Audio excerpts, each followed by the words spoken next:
it hit. And it could be just all her books. Thick girl love stories. Listen.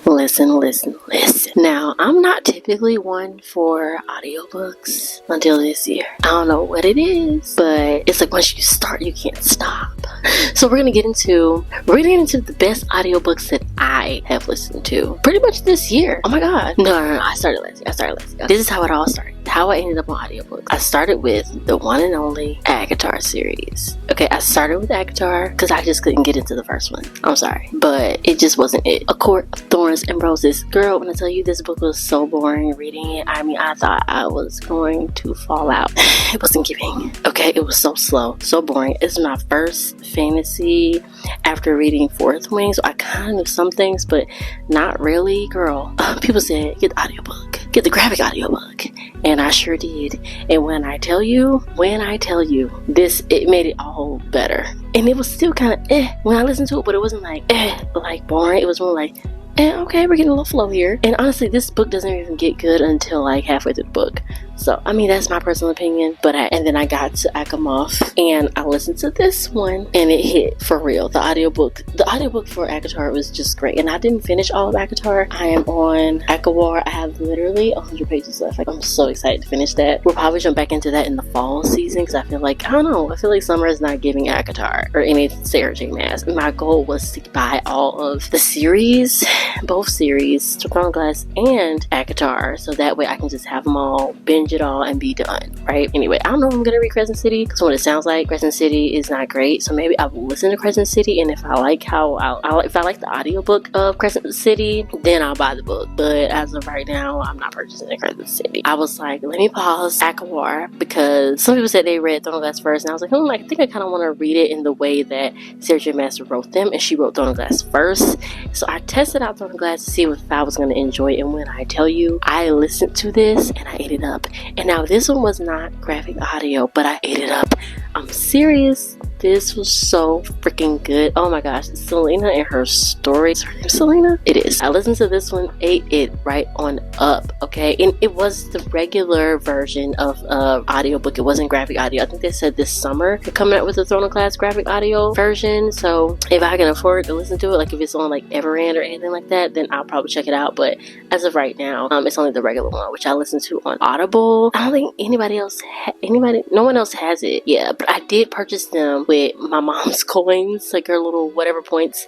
I purchased it on her account to get the rest of the books so I can just listen to the rest of them too. So, but I need to read them at the same time because Sarah J. Maas has a lot of stuff going on in her books and you kind of need to see it on paper. At least I do. I listened to Crown of Midnight by Sarah J. Maas. This is book 2 in the series. The publishing order is Throne of Glass, Crown of Midnight, and then Assassin's Blade, which is the order apparently that Sarah J. Maas says you should read it in. I do plan to read Assassin's Blade, but I'm not reading it until after I read Airfire because I feel like the people that I love on Book Talk read it for us and they really loved how they read it and it was very emotionally wrecking and I want the same experience. So that is how I started out, and then I was like, you know what? I want to keep reading these audiobooks because listening to these audiobooks. And then I don't remember where I went after that, but what I can say is the books that I did get into I enjoyed. So I listened to Icebreaker by Hannah Grace, and I actually really loved listening to it. Reading the book was kind of boring for me for some reason. I just could not get into reading it, but listening to it, I was just listening to it, eating it up, enjoying the ride. Some people don't like it. I guess they say like it's too long, there's a lot of other stuff going on, but honestly for me, I kind of felt like the pace was fine. It wasn't too much or too little. You got a little bit of everything, sprinkle of their personal life and all that. And personally for me, I liked it. I have not listened or read Wildfire. I probably would just listen to it. I don't think I'm gonna buy the book. I don't see me being as hooked on the other couple. I really just kind of like Icebreaker, and I don't even know if I'm gonna read Wildfire, so that's that. Now the other one that I really liked, I've never listened to a Colleen Hoover book, but the one that I did listen to was Reminders of Him. And I am thinking, y'all let me know down in the comments if y'all want me to talk about all the Colleen Hoover books that I read. Let me know. The main reason I listened to it was because it was taking me forever to read it. I just could not like get with it. But then I listened to it and you know what happened? I ate it up. I ate it up and I loved it so much. Reminders of him. It's about a girl that just got out of, I think she got out of prison or jail time or whatever, but I believe it was prison for like 5 years. She wanted to rekindle her relationship with her daughter. She had never seen her daughter. She had her baby in prison, and the baby's father, whatever, his parents took custody of her daughter right after she had the baby, because the father, he ended up passing away for some reason, and we don't know like the whole full story or whatever, but it's believed to be her fault, and I'm pretty sure I'm not giving anything away, but it's believed to be her fault. We basically get into the story of her trying to rekindle that relationship and all that, and that's all I'm going to give away, because if I say any more, then I'm just going to give away the book. So read that if you'd like, but I am thinking about giving y'all like a Colleen Hoover, like not an ultimate guide, because I don't think there's really a guide to her, but but I think I might go over all the Colleen Hoover books I read, because I really do love Colleen Hoover books, and I have read a lot of her books, so I feel like I have, I think like 10, 7, 8, I don't know. The book that I think I've loved the most though on audio and it could be just all her books, but Lynn Painter books. Oh my, Lynn Painter, I don't know that. I think the Jess person, the lady Jess that does the voiceover for the one I listen to now, Do Over, I really think she did it for BTTM better than the movies. I can't remember, I have to go back and double check. Girl, Better Than the Movies is hilarious. I mean, listen to it was so fun and funny. It was making my day. Like, I really love that one so freaking much. Oh my gosh. So definitely make sure you check that one out if you have not read it or listened to it. And if you are reading it, girl, listen to it anyway, because it's good. It was fun. It's literally about this this girl basically trying to get a guy that was like an old neighbor of theirs to like her, but she doesn't really know how to do that. She's not really like popular and stuff like that, so she asks her neighbor, who's like her enemy or whatever, you know, they're like enemies and stuff, frenemies, if you want to call it, to like help her and stuff like that. And I think it was a bet for whatever, like if he help her, she'll give him this or whatever. I'm not gonna say all the details, but it was really good. Definitely one to listen to.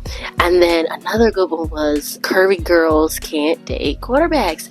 You know, I think it started out kind of slow, I can't remember, but I really love that one. And she has a whole series of like Curvy Girls Can't Do Whatever. I think the other one is Can't Date a Billionaire, and I was listening to that one, but I don't know how I feel about the main character girl, because I thought I was feeling her. I think her name's Jordan. I don't know if I'm feeling her or whatever, so I haven't jumped back into that one, but I do like how the books sound. They sound great. And yeah, the Curvy Girls Can't Date series, I feel like it is the cutest thing. It's like thick girl like love stories. Like, who don't love that for us thick girls? That one's really good. Oh, okay, so I found this one on EVERAND, which is one of the apps. I don't know if I told you guys like the apps that I use to listen to my audiobooks. As of right now, I was using EVERAND, and I'll post that up here, and I'll put the link to the website. And it's not sponsored, listen, okay? I pay it monthly. Okay, not all the time. I only pay it like when I'm like into reading audiobooks. Like when I'm not, I don't pay it. But EVERAND and Spotify, I pay for Spotify Premium, so that's kind of why I'm not worried about paying for EVERAND. So do with that what you will. I mean, if I'm already paying for Spotify Premium and for my music, then why would I pay for something else if it's already there? But I like EVERAND, the app. I don't know what it is. I kind of like it. I kind of like having my separate stuff for my books and everything, and then having my other side for, you know, my music and stuff. I kind of like separating things because I don't know, it gives me peace of mind. Anyway, so other good books that I listen to, because I know the main ones I just talked about are like more popular ones, but ones I didn't hear about, Opposites Attract by CAMILA, ISLEY. I really love that book. Oh my gosh, I ate that book up. At first it was kind of weird, like how the voices of like the characters were, like especially the FMC. It was like, what? It was kind of like, oh really, like, oh my gosh. It was like a little deeper tone too, but after like about a few minutes I was into it. Like, Opposites Attract, I still think about that story. I loved it so much. She really it was basically about this woman and a man, okay, because they're older. They both have their own business, stuff like that. He's a therapist, she's a divorce lawyer. They are renting out these suites in this building, and the building is her friend, but also his friend's wife. So it's a whole little situation going on. She has a teenage daughter. She's like struggling, like trying to have a connection and bond with. It just really was, listen, it was so good. Like, I'm not gonna say anything more because I'm gonna ruin it. But no, I think y'all should, if you don't read anything else or listen to anything else, listen to Opposites Attract by CAMILA ISLEY. It was so good. I am listening to I Have Never by her, but we'll see about that one. It's another book I'm listening to. What is that book I'm listening to? Oh, never mind. I'm thinking about something else that I didn't end up liking. And the other one that I found on EVERAND when I was looking for rom-com, it was The Bodyguard by KATHERINE. Oh my gosh, I really love that one. And it was like a reverse bodyguard situation where she was the bodyguard and he was the one that needed protection, like a celebrity guy or whatever. That book was so cute. I love the ending. I love when authors give you a good epilogue, like not no lame little wrap up real quick type of thing. I love when they give you a good epilogue. You kind of get a glimpse of a little, a little update of their life, but not too much, but not too little. You know what I mean? It was good. It was definitely one that I definitely think that y'all should read, or I keep saying read. The one you should listen to. You should listen to that one. It was really, really good. And actually, at first I'm like, I never heard of her. Da, da, da, da, right? Didn't come to find out. I forgot the movie, but she did a movie. I don't remember what it was, but I put it up here. That one. Okay, so she did that, and the funny thing is, I watched that movie a couple years ago.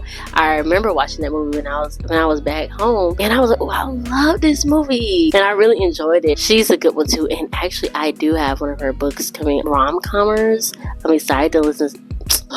Excited to read that one, but I might try to find a way to listen to it if it's on Spotify Premium because I'm not paying for EVERAND right now. Okay, listen, gotta save the coins. And then the last book, which is my current book that I'm listening to, is The Do-Over by Lynn Painter. Let me tell you something. I do not like books that do repeated days, the time loop thing. I hate it with a passion. But somehow, Lynn Painter has convinced me that I like the time loop. She has convinced me I like time loops. I am in shock. I know y'all are in shock, but I think I might like it. Now, it could be just a one-off because it's Lynn Painter. Okay, it could be a one-off because I know I was reading Betting on You. So, I'm enjoying that one by her. So it could be just a one-off because it's her. But as of right now, I'm liking this time loop. I'm over halfway through, eating it up.